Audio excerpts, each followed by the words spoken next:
Want to know how I got from a barewood mannequin, similar to this, to this?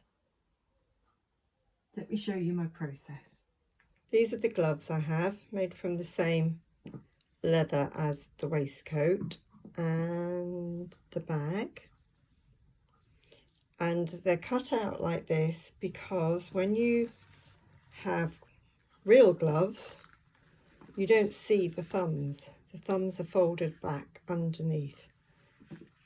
So that's why they don't have any thumbs showing. These are obviously non-working.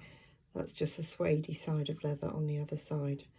But they're great to have on the side next to the mannequin and the matching little tiny bag, again non-working. And I have also found the hat that I dressed in the same cherry blossom patterned georgette and some bronze coloured sewing thread and embroidery thread. So this is a close-up detail of the mannequin that I did, and I just started making it on her as I went along. So I used some muslin for an underskirt, and then I cut various lengths of fabric and I sort of glued it all on. Then I cut a bit more and I glued it on, and I've just gone around the edge with fabric glue. And then I made a little bustle, which is like I made it like a little cushion basically, and I tied it on around her waist. And then I put this bit over the top. Didn't know what I was doing. I've never made a bustle before. And it was all a little bit too sticky outy flouncy. And I think we're gonna have to go over there with a bit more glue. I've got some loose threads there, so okay, I can snip those off. And the glue wasn't holding it, so I went through with bronze thread, and then I've stuck a little tiny bit of leather there for the back of her waistcoat.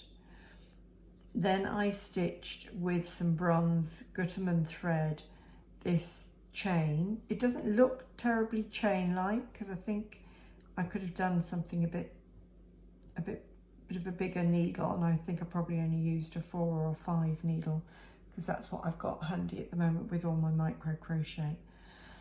Then I made the sleeves. So I just remembered basically the shape of a sleeve pattern to get this sort of, I've made garments with this sort of sleeve so many times. Yes, they are on a little bit squiffy. I'm mindful of that. You don't need to point it out to me, I do know. But there we are. It's a work in progress, isn't it, when you're dressmaking? And there's a little bit of wadding up in there to just give it some shape. And then the whole sleeve is glued on. Oh, I did this, the silk bodice part first, and then I glued the sleeve on. And then I cut, I can't find the template now, it's probably in the cabin somewhere, cut the template for the back of the waistcoat, stuck that on, and then I cut the templates for the front and the left. No, that way round.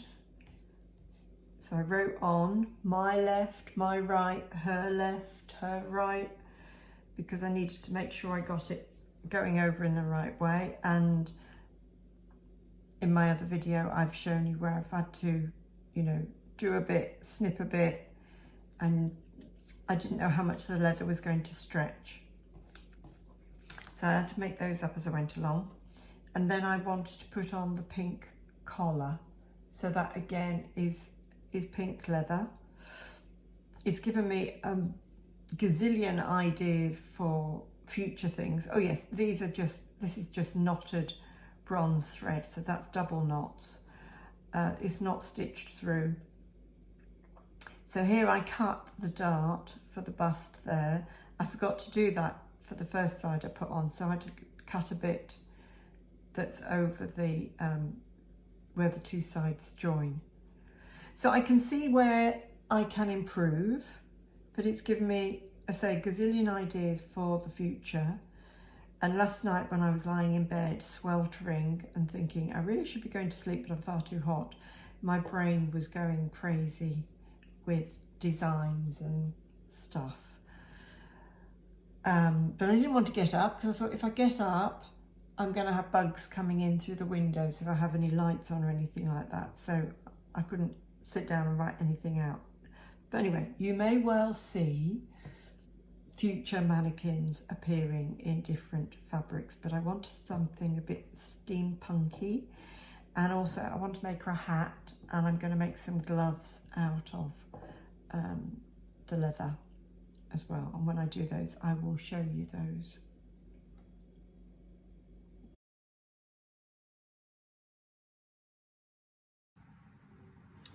I've been making this mannequin outfit and it's a bit steampunk inspired. So I've made a bustle under here. I don't know if I can show you that because I've actually stitched it down now. The glue wasn't holding. This is bronze thread and I did some micro crochet for a bronze chain. So it's a bit sort of steampunk inspired, a bit of Victoriana. And the fabric really pretty, sort of little, it's Georgette and it's got like cherry blossom on it on a greyish sort of background. This is silk. I had in mind this is going to be like a waistcoat on the front.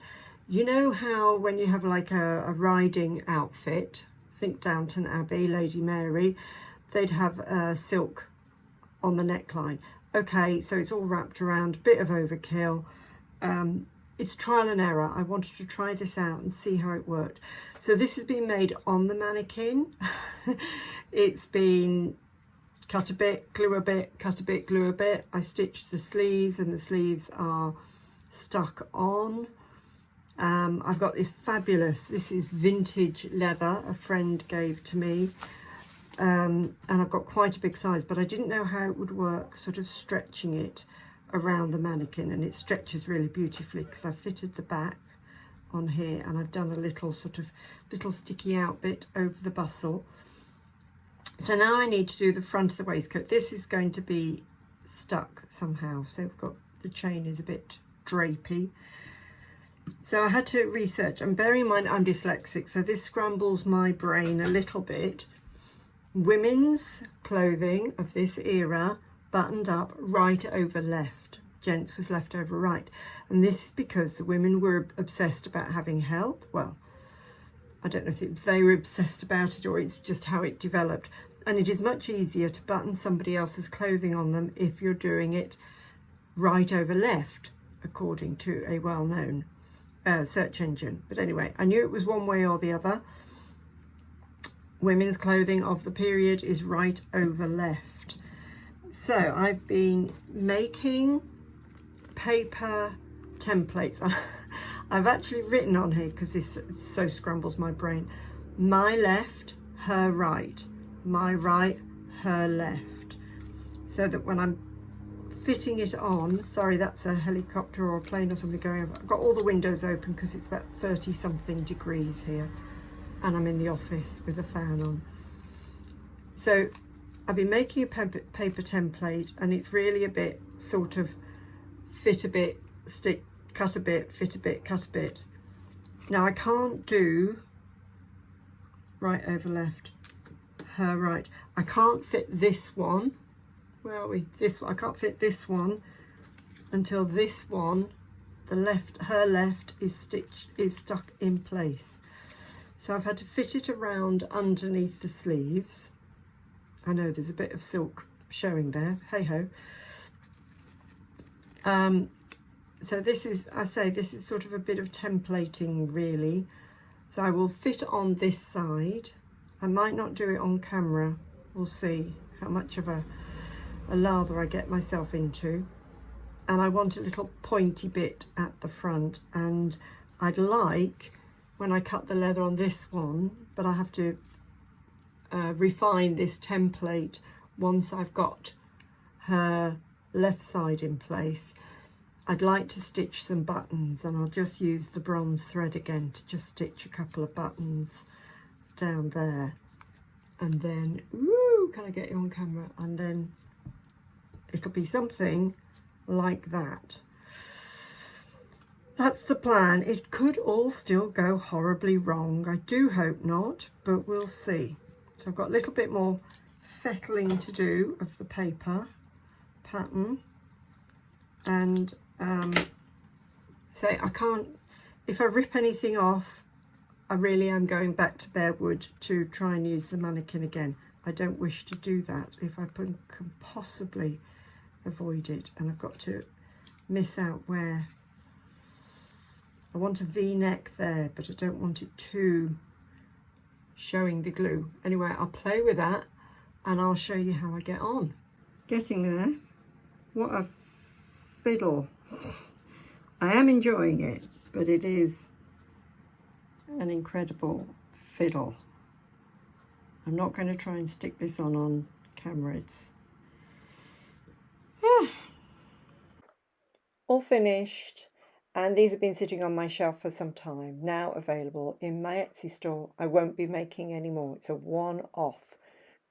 So if you want it, snap it up quick. Hat, glove, bag and dressed mannequin. Strictly a one-off. Won't be making any more. Plans have changed, different focus. This doesn't fit with Maggie May's, so snap it up if you want it. Thanks for watching.